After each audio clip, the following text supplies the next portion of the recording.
Welcome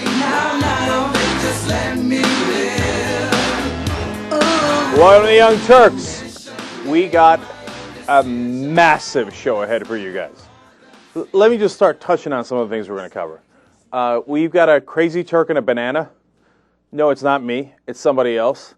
This guy, we've done other crazy Turk stories before. The guy who tried to fly. Well, this guy goes house on a banana. All right, we'll get to that a little bit later. I might fight with a progressive today. We got an interview, and we do not agree, and we could have an interesting battle here. So that's looking to be a fun story coming up in the next hour. I went to LACMA, which is the Contemporary Art Museum here in Los Angeles. I'm going to piss off a lot of artists on the show today.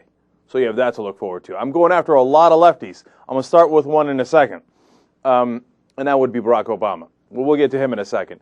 The other guy that apparently is coming after me is Rush Limbaugh. We have the audio clips. Cenk versus Rush. Not kidding. We will share that with you a little bit later in the program. And then Sarah Palin believes that she has divined the reasoning of our framers, that in fact the United States Constitution is based on the Ten Commandments. Once again, not kidding. All of that is coming up. Too big a show for you guys today. But let's get started. Obviously, the largest story out there is that Elena Kagan has been nominated to the Supreme Court by Barack Obama, as we suspected. So, who is Elena Kagan? Excellent question. I have no idea, and neither does anybody else. Now, do I know what her career track is? Yes, she's the current Solicitor General. She was the Harvard Law School Dean. She hasn't been a judge before, but she has clerked for judges, etc. Everybody believes she's brilliant. And nobody knows a damn thing that she stands for. That's because she has assiduously, throughout her career, insisted on not revealing any of her positions. Pretty much. I would say on 90% of the matters. Which, of course, politically speaking, is also brilliant. Because apparently our Supreme Court justices are supposed to be blank slates. They're supposed to walk in and be like, what? Law? Constitution? Never heard of it. I've got fresh opinions on everything. I wouldn't want to prejudge anything.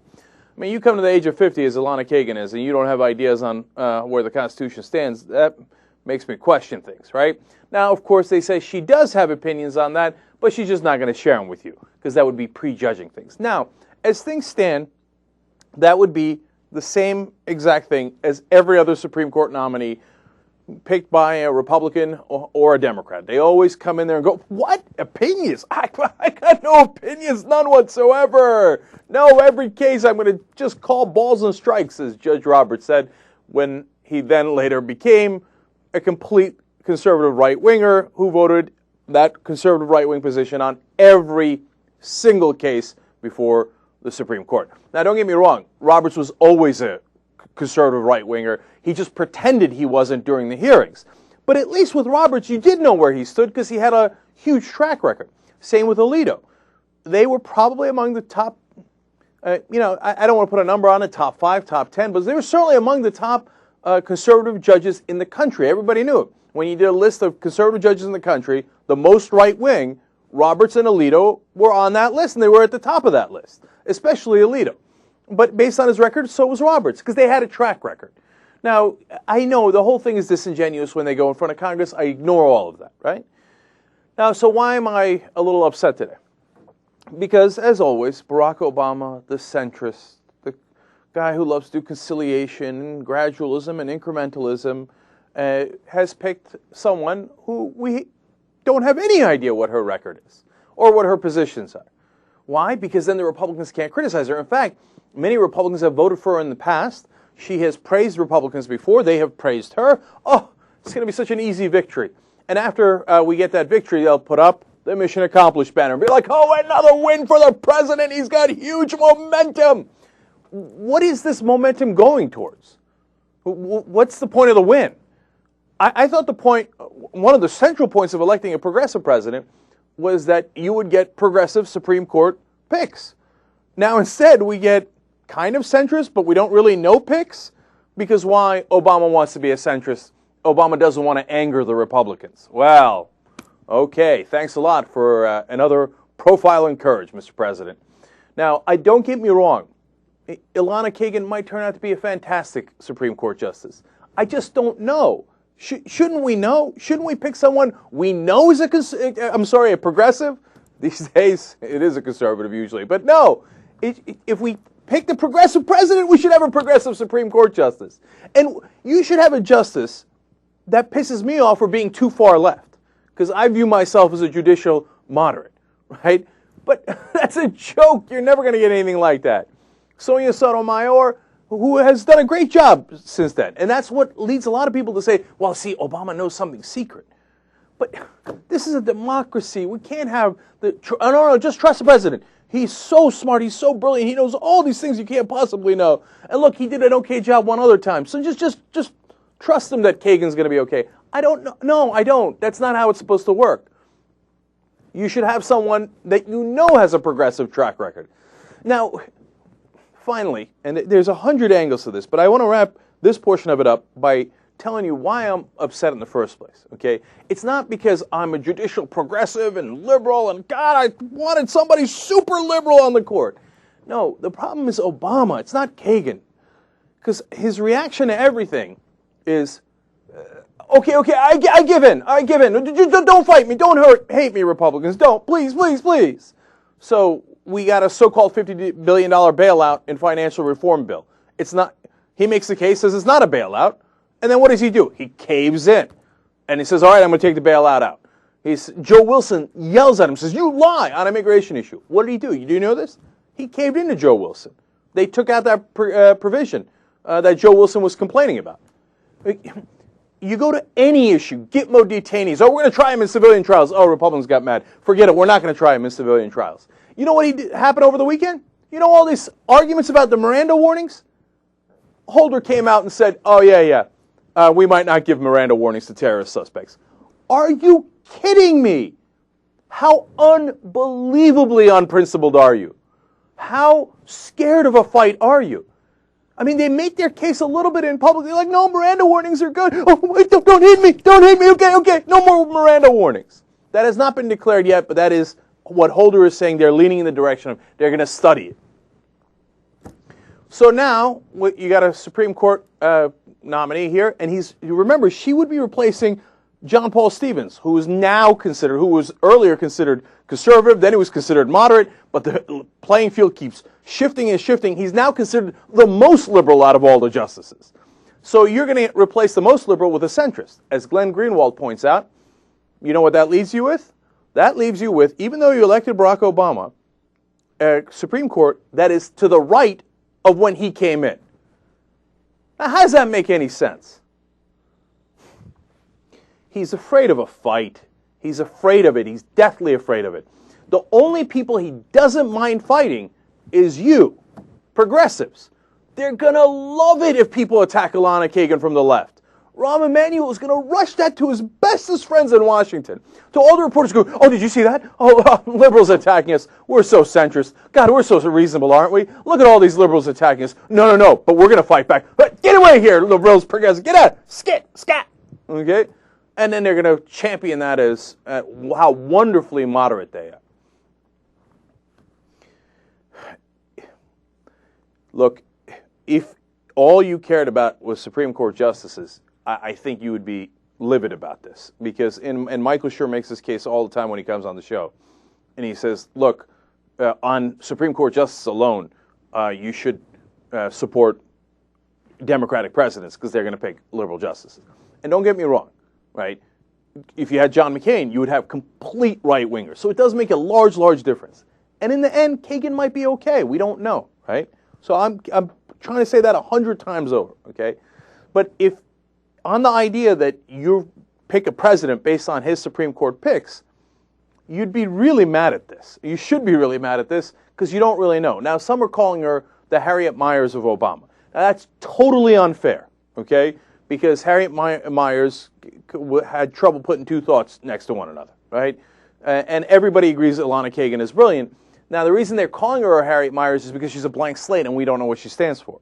Glenn Greenwald makes another good point where he says, look, what did conservatives do? You remember, they're supposed to be lockstep. They're supposed to be the robots that never challenge authority. But when Bush put up Harriet Miers, they said, hell no. No. He asked, can I appoint her to the Supreme Court? And they answered, hell no, you can't! Okay.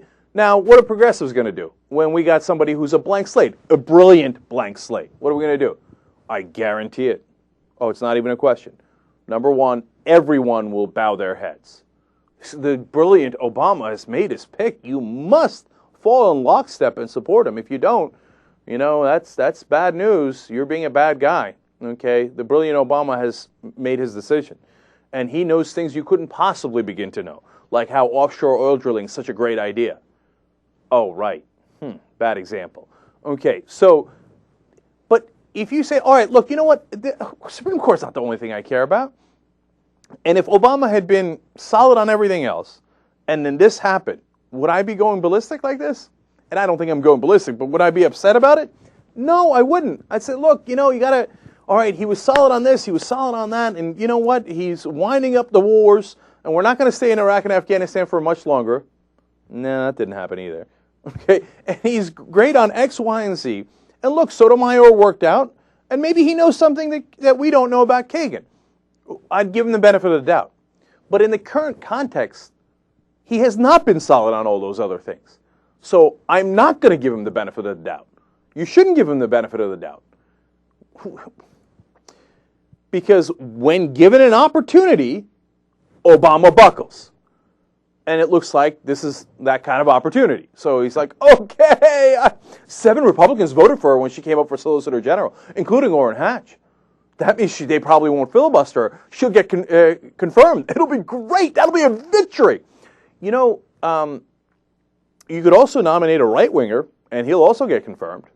You want to take, you want to get Robert Bork back and bring him in and be like, oh my God, the Republicans loved him. It was great. Oh, mission accomplished. I got another win. Your wins do not interest me. Okay. Now, again, for the 28th time, I'm not saying Kagan is Bork. I'm not even saying she's a right-winger. I'm just saying we have the right to know what the hell she is. Now, what is the one thing we know about Elena Kagan? This is not good, and part of the reason I'm upset. It's that she's in favor of expanded definition of executive power. The one thing that I'm very progressive about judicially, she thinks that executive power is a great thing. She argues that, hey, look, it's even good for progressives because if you want a stronger government, you should want a stronger president. Yeah. Now, look, we're assured she's brilliant, but I don't think she's thought that one through. What happens when the president is Republican and has all that executive power? Is it still good for progressives? Well, I saw that movie. It lasted for 8 brutal years. And no, it was not good for progressives. And it's not going to be good for progressives going forward. So if the one thing we know about her is that she likes executive power and expanding it, as she argued when she worked in the Clinton administration, and as she has said in later years, well, that is not a good sign at all. They say, no, don't worry, she's for gay rights and she's pro-choice. Okay. Am I not appeased? No, I am not appeased. All right, I got 100 more where this came from. Now, unfortunately, look, for now, let me just give you 2 more things, okay? And then we'll get back to this, I'm sure, over and over again, whether we like it or we don't. All right, number 1, look, to go back to the earlier point I was making, Dick Cheney moved the ball. Okay, I'm going to use a football analogy here. I wrote about this. You can read my blog on it on theyoungturks.com. He moved the ball all the way down to the opponent's 2-yard line. Okay, now, because he didn't mind moving the ball. He's like, yeah, wars. Who cares? Preemptive, go. Yeah, nobody attacked. Iraq didn't attack us. Who cares? Attack them. Who cares? Warrantless wiretapping. Yeah, of course. 4th Amendment. Screw it. Go forward. Go forward. And then he'd come out to the press and be like, yeah, I did warrantless wiretapping. What are you going to do about it, tough guy? That was Cheney and Bush. And they moved the ball all the way down the field. Now, Obama, it's not that he's going to the right, although some would claim that, but I don't think that's the case overall. He's center slightly right or slightly left. I'm not quite sure yet. Anyway, so he moves the ball about 10 yards back. And he hangs the mission accomplished banner, and everybody goes crazy. Oh, my God, we moved the ball 10 yards. We moved it 10 yards. That's great. It's not great Because when you leave, if Dick Cheney brought the ball to our 2-yard line, as I suspect he did, and you move the ball to our 12-yard line, that means they're in scoring position. That doesn't mean you had success. That incrementalism is not getting the job done. That's not what the other side did. And, you know, in the blog, I called President Obama the Eddie George president. Okay, if you like a guy who runs up the middle for 2 yards at a time, well, Eddie George is your man in football, and Barack Obama is your man as president. Oh, look at that cloud of dust. Oh, you got 1.5 yards. Going right up the gut. Yeah, way to go. Except by the time you're done, you got 10 yards, and we're in disastrous shape. And look, that goes towards financial reform, where we're in so much trouble, I can't begin to tell you, although I'm going to try later in the program, because we got more bad news there. We can't afford to be this deep in our own territory, and then Obama's still giving concessions. All right, now what's the final thing about cake? Conservatives are, of course, going to come after her for the most inane, stupid reasons you can imagine. And then we're going to be forced to defend her, okay? And this is how the game is played. So already they've come after her because she agrees with Thurgood Marshall. Or does she? Of course she agrees with Thurgood Marshall. Why is that a bad thing? Okay, but apparently that's bad. So another conservative, Ed Whelan, has compared her to a prostitute.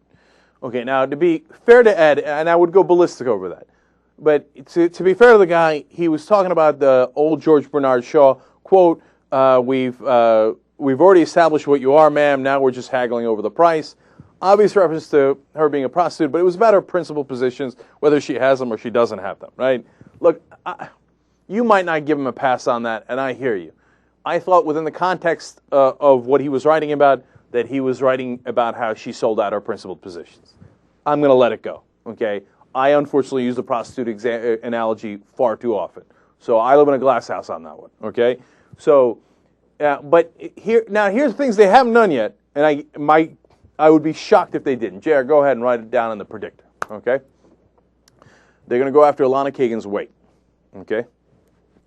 They're going to say, oh, yeah, health thing, reasons. What if they're going to come up with something? Because they're mean. They're nasty people. And they're just they can't help themselves. It has no relevance. Of course it has no relevance. But they can't help themselves. So I guarantee you we get, at a very minimum, conservative commentators coming out and making some comment about that and snickering, like, oh, we got her, right? Number two, virtual lock. They will go after her sexual identity. What is it? From what we understand, it's perfectly straight. But she's not married at the age of 50. Oh, ladies and gentlemen, they got her.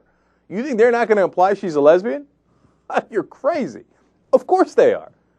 So now when they make these absurd, attacks on her, then we got to step up and say, damn it, that has nothing to do with anything. She isn't a lesbian, and who cares if she was? And then as soon as you say that, they go, aha, see, I knew she was a lesbian.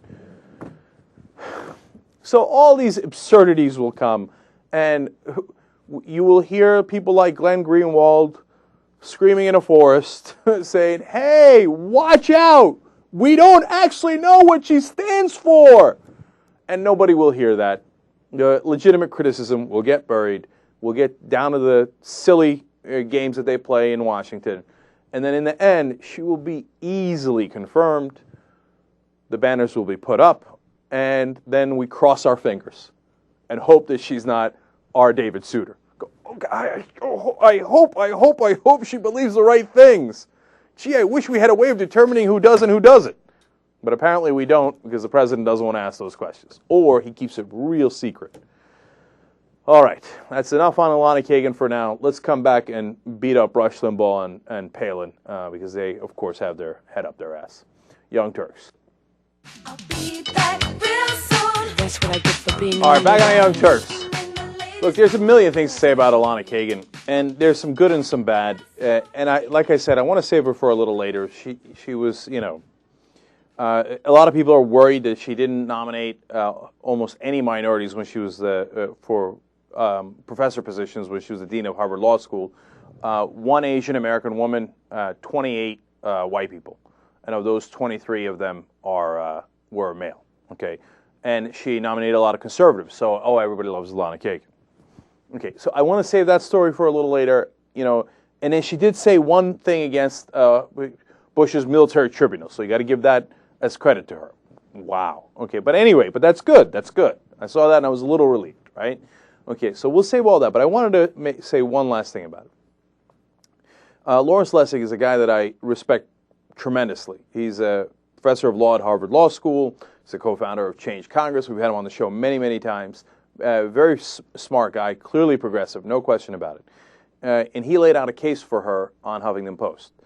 And it was among the least persuasive things I have ever read, so which came as a shock to me. Because I look forward to it. I was like, oh, okay, let's see. We're probably seeing her wrong, thinking that she's a blank slate, but she probably has some record. And if anybody would know, Lessig would know because he taught with her when they were at the University of Chicago, and then actually Kagan brought him in to Harvard Law School when she was the dean, so he would know. So his case was comprised of three things. One, I know her, she's cool. Now, a lot of people would find that unpersuasive, and I don't blame them. I actually, believe it or not, find it a little persuasive. He probably does know her a lot better than we do, and they probably had some private conversations that made him think, oh, no, she's a real progressive. That's good. In my book, that does count for something, okay? Now, others will say it counts for nothing. I think that's unfair to Lawrence Lessig. He's trying to tell us, hey, no, she's one of the good guys. Now, at the same time, is that good enough to say, well, then all right, then I'm on her side for a Supreme Court pick. I don't know anything about her. She doesn't have any public record. Some of the things she's done in public seem like they're against our positions, but Larry Lessig, she says she's all right. It's not good enough, right? So then I got to listen to the rest of his argument to see if the rest of it does it. He says when she was working for Clinton and Obama, and she made some positions, took some positions that were for expanded executive power, that were for state secrets, etc., that she couldn't help it. She was just doing her job. That's a poor defense. Okay, she didn't have to take the job, right? I get it. It's not her position. Don't get me wrong. I'm not dense. I understand that she's doing her job as a lawyer and representing her client, whether it was Obama or Clinton or whoever else it might be, or the government as a solicitor general, and it's the government's unfortunate positions that we should have state secrets in matters that they know have nothing to do with state secrets, et cetera, et cetera. But she was just doing her job. Doesn't inspire a lot of confidence. All right. Now, the third argument was by far the worst. He said, she's a good pick because she knows how to bring conservatives and liberals together, and that she will convince the conservatives on the court to go in her direction. Come on, that's a good one.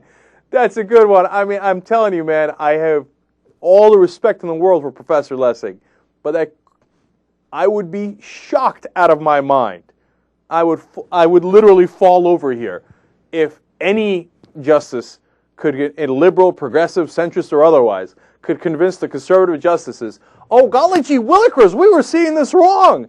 Alana made a great case for it. Or Justice Kagan, that was brilliantly put. Well, now we have consensus. You're right. We'll go to your position. Look, perhaps it's because Professor Lessig studied the old Supreme Court in days when that might have happened, when they were having a conversation and when they can convince one another. And that did used to happen in the history of the United States Supreme Court. That does not happen anymore and will not happen going forward. You think you're going to convince Clarence Thomas to change his position? That dude's a rock. You can't convince a guy who isn't listening. He's proud he isn't listening. When they go to oral arguments, Clarence Thomas is like, la, la, la, la, la, la, la, la, I don't hear you. Okay, now that's an exaggeration, right? But he has literally said, oh, the arguments are really irrelevant. We already know what the arguments are. I'm just waiting to write the decision. So he doesn't ask any questions. He doesn't want to know. He doesn't care to know.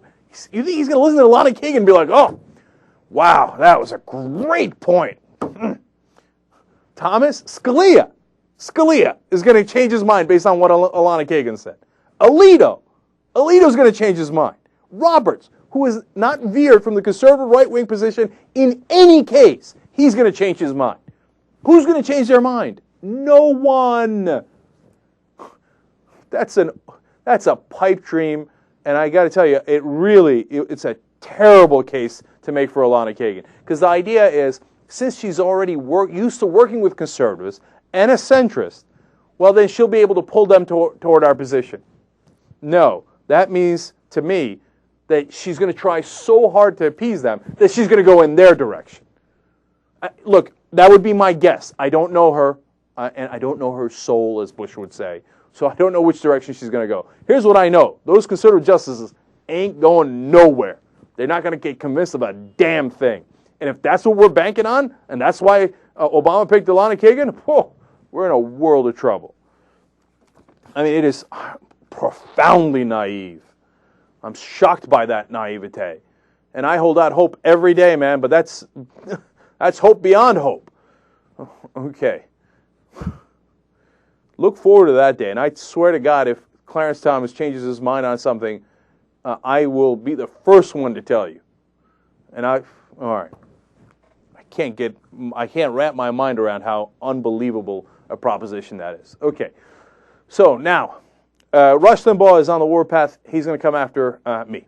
And he talked about how the Obama administration was sending SWAT teams down to the Gulf area about the oil spill. And he intimated that there might be a plot involved in blowing up the oil rig. He talked about environmentalist wackos that might be part of that plot. We have the tapes to show it to you. When I mentioned something along those lines on MSNBC, he's decided that I am part of some sort of media conspiracy and that I am wildly wrong. So let's play you Rush complaining about me first. And, of course, he'll do his usual thing of, I don't know who this guy is, which he's now said on several occasions. Well, look it up, Rush. And then we'll give you the actual tape of what Rush Limbaugh said before and what I was alluding to. So here's him attacking me. But anyway, it doesn't matter. The truth doesn't matter when it comes to me. No. And reportage in the media. Yesterday afternoon on MSNBC, let's see, they had, I don't even know who this guy is, but he was asked a question. He said this about me. Rush Limbaugh has fantasy about environmentalist SWAT teams that cause this problem. He's bought in by corporate interests, and nobody represents us. What is this? SWAT teams? Environmentalist SWAT teams? It was the regime that sent in the SWAT teams. Environmentalist SWAT teams? You know, it's a damn good thing Obama didn't seek to politicize the oil spill, right? Or we wouldn't be here. What does this have anything to do with Obama politicizing the oil spill? You're the one politicizing it. And SWAT teams? Where would I get that from? I don't know. We're going to find out in a second. But his contention is, no, you misunderstood my conspiracy theory. It was that the environmentalists blew the rig up, and then Obama sent in the SWAT teams, for what reason, I don't know, to back them up, to cover it up? I don't know. Okay, Rush, you make a compelling case. All right, in case you're unclear on what Rush Limbaugh said before, well, we have the tape of that. Let's go to clip number 2.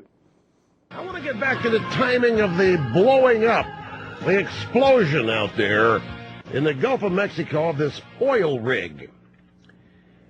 Lest we forget, since they're sending SWAT teams down there now, this changes the whole perspective of this. Now, lest we forget, ladies and gentlemen, the carbon tax bill, cap and trade, that was scheduled to be announced on Earth Day. I remember that. And then it was postponed for a couple of days later, after Earth Day. And then, of course, the immigration has now moved in front of it.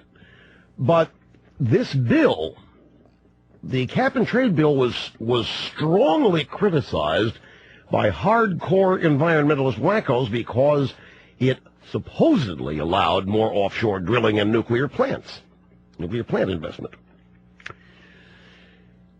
So, since they're sending SWAT teams down there, folks, since they're sending SWAT teams to inspect the other rigs, what better way to head off more oil drilling, nuclear plants, than by blowing up a rig? I'm just noting the timing here. I want to get back. So let me get that right. You're noting the timing. You're saying it's around Earth Day, that there's environmentalist wackos. What better way to make their point by blowing up an oil rig, and that's why they're sending in SWAT teams. What part of that did I miss, Rush? Okay, you lunatic. Okay, I don't care if your excuse is, no, you don't understand. I was saying the environmentalists who care that there are no oil spills, who've devoted their life to making sure that we don't have as much environmental damage. No, in fact, they want to cause catastrophic environmental damage by blowing up an oil rig. And a theory you invented out of whole cloth that you pulled straight out of your ass. And then they've blown up the oil rig. But you misunderstood because the SWAT teams are Obama's SWAT teams, and they're gonna help to blow it up, or they're gonna prevent it from blowing it up. Well, why would they prevent it? I don't know. Environmentalists, SWAT teams, environmentalists. Oh, of course it wasn't BP. Don't look at BP. Don't look at Halliburton. Don't look at Transocean. No, instead listen to my fantasy theory I made up about SWAT teams and environmentalist wackos. Later in that same clip, he talked about how Al Gore was kind of, Al Gore, Earth Day, SWAT teams. Listen, Rush is used to his idiot audience who just eats this up and doesn't question him. But when you actually question him, none of his theories make any sense and are not supported by a shred of evidence. And why does he do all those things? It's exactly why, the exact reason that I pointed out on MSNBC. Because he views his job as protecting corporate interests. So he wants to divert your attention. Don't get mad at BP. Don't get mad at offshore oil drilling, which is making money not for you, the American people. It's making money for British petroleum. How's that our oil when BP takes it home or spills it all over our Gulf Coast? But when that happens, no, don't blame any of those people. Instead, I got theories about environmentalists blowing up oil rigs. I got Al Gore. I got Obama's SWAT teams. Get confused. Look, if you listen to Rush Limbaugh and you think he's telling you the truth, do I have another thought coming to you? If you check any of his facts, you will find out that they are no such thing. There are no facts. There's never been any suggestion that any environmentalist was anywhere near that oil rig. He's just saying that because he thinks his audience is a bunch of suckers who believe anything he says to make sure he can protect his corporate friends. And one last thing. The whole I don't know who this guy is shtick that he does, right? It's not because, he knows me and he's like, he's going to spite me by not mentioning my name. No. It's he sees my name and he can't pronounce it. That's totally understandable. Okay. And he looks at it and goes, no, I'm not going to butcher that. This guy I don't know. Good. It'll be demeaning, and plus I won't have to pronounce his name. That's my theory as to why he does that every time. So,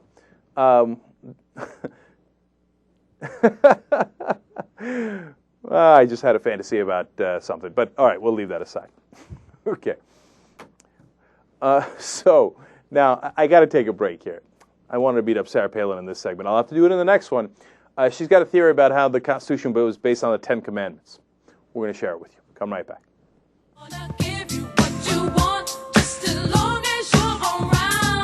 All right, back on the Young Turks. Now, we're going to go to Sarah Palin's curious ideas behind the Constitution and Declaration of Independence. She's going to be aided and abetted here by Bill O'Reilly. So I want to get them started on the so-called Judeo-Christian nature of this country.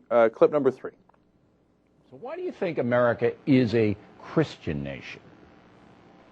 I have said all along that America is based on Judeo-Christian beliefs, and nobody has to believe me, though. You can just go to our founding fathers' early documents and see how they crafted a Declaration of Independence and a Constitution that allows that Judeo-Christian belief to be the foundation of our laws, and our Constitution, of course, essentially acknowledging that our unalienable rights don't come from man, they come from God. So this document is set up to protect us from a government that would ever infringe upon our right to have freedom of religion and to be able to express our faith freely. Okay. So it's ironic that here on the National Day of Prayer, there's so much controversy about whether or not we're a nation that's built on Judeo-Christian beliefs and whether or not we can even talk about God in the public square. Well, all I have to do is walk into the Supreme hearing. Court chamber and you'll see the 10 Commandments. So we know that you're absolutely correct. The Founding Fathers did base not only the Declaration of Independence, but the constitutional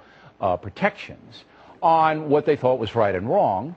And what they thought was right and wrong came from the 10 Commandments, which is Judeo-Christian philosophy. So that is beyond a reasonable doubt. Oh, that's beyond a reasonable doubt. Oh, well, then that cleared it all up for me.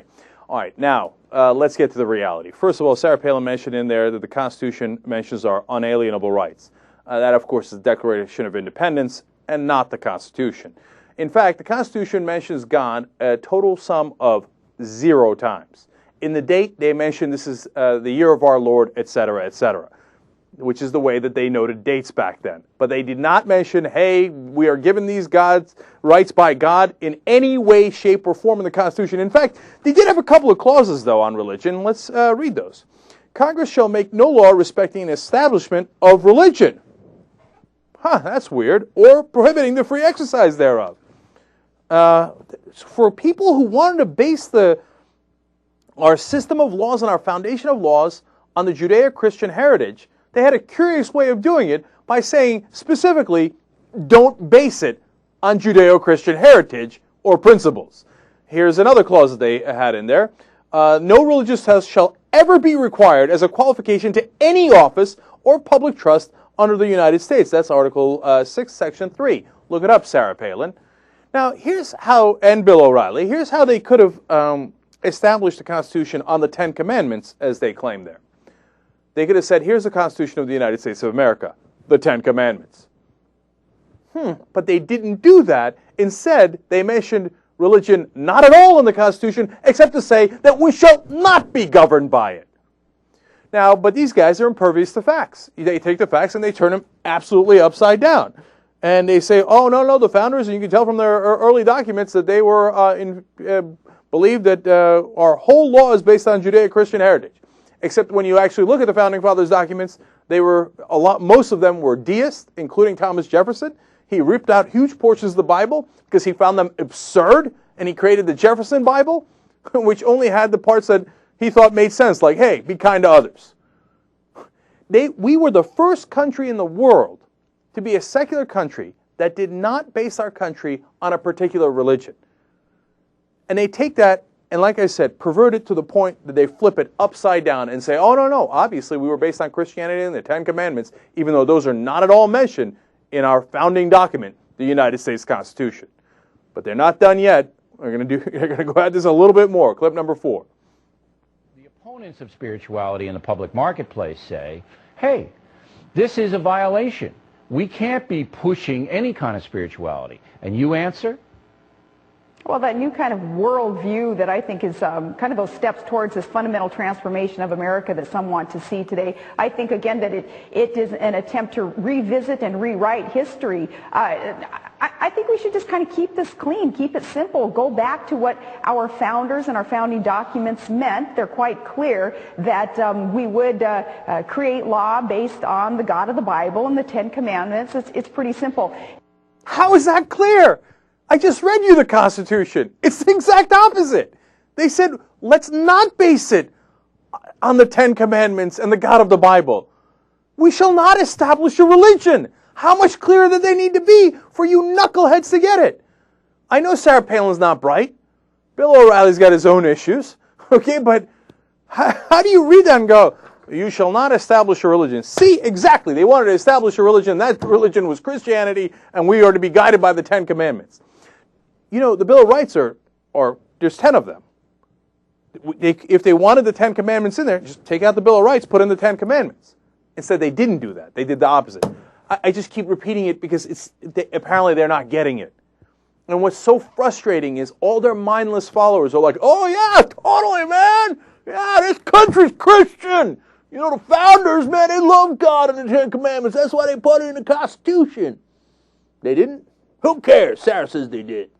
And Bill says it's indisputable. Well, that ought to be good enough for you, right? All right, now we're going to do one more clip here. I'm just having fun now. Clip number 5. Well, what do you say to the people in Chinatown, in San Francisco, and here in New York and other big cities, the Asian Americans who come from a different religious culture? Do they not participate in the Judeo-Christian tradition? I mean, they don't believe it. They believe something else. We get to say to them, yay, welcome to America. Well, thank you. We really appreciate it. Yay, welcome to America. Now shut the fuck up and get Judeo-Christian. To be fair, that was not the rest of her statement. Okay, she said, "Oh yeah, no, of course, but they have to understand we're opening to their religion, etc. They just have to understand that we founded the country based on our religion." Except we didn't, for the millionth time, because apparently it doesn't get through their heads. And I love O'Reilly. Like, these Chinese in Chinatown. I guess they're some sort of different religion. A lot of the Chinese are Christians, okay, and some of them aren't. Some of them aren't anything. Okay, it was a curious example to pick, but the bottom line for all of that was, yeah. You're welcome here, okay? Enjoy our freedoms that we gave you because of our Judeo-Christian heritage, and don't pipe up too much, okay? All right. Well, we appreciate it. All right. So that's in. One last thing about the actual issue of the National Day of Prayer.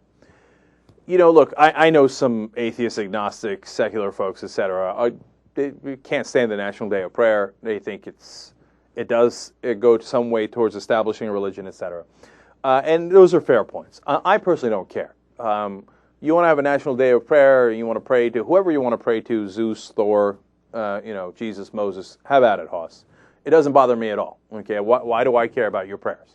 And I don't think it establishes a religion on me. Okay, I don't have to pray, and so I'm not that opposed to that argument. Okay, I'm opposed to them twisting the facts and pretending the Constitution was based on the Bible when it most certainly was not.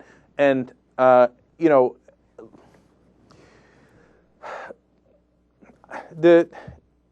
you can't say, hey, you know what, pray based on our Bible. They can't say pray, and you shouldn't want them to say that. Like, if you're a Christian, do you want the politicians to come out there and try to coerce people into praying? And do you think, like, oh, thank God, Joe Lieberman and Barack Obama and Orrin Hatch told me to pray, now that'll solve anything?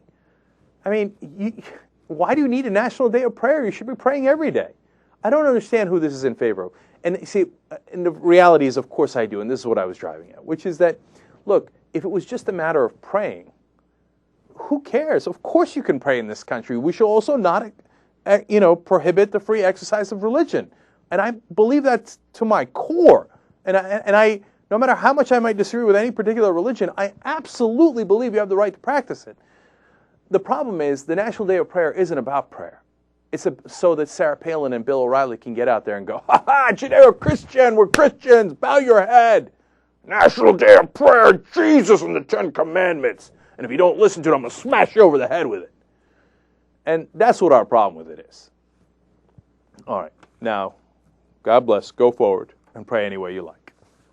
All right, now, I got to get to Seymour Hersh. Cy Hersh was speaking about Obama, and he was at a conference in Europe, and he had some stern words and kind of a warning that we don't know how bad Iraq is going to get, and that Obama's policies are not that far removed from Bush and Cheney. Strong words. Let's go to clip number 9. You did include Obama in your list of liar presidents. I was wondering if you would include him also. Well, to use a basketball or football analogy, or American football, fourth quarter, he may have a game plan.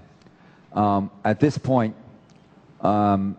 he's in real trouble because the military are dominating him on the important issues of the world, Iraq, Iran, Afghan, and Pakistan.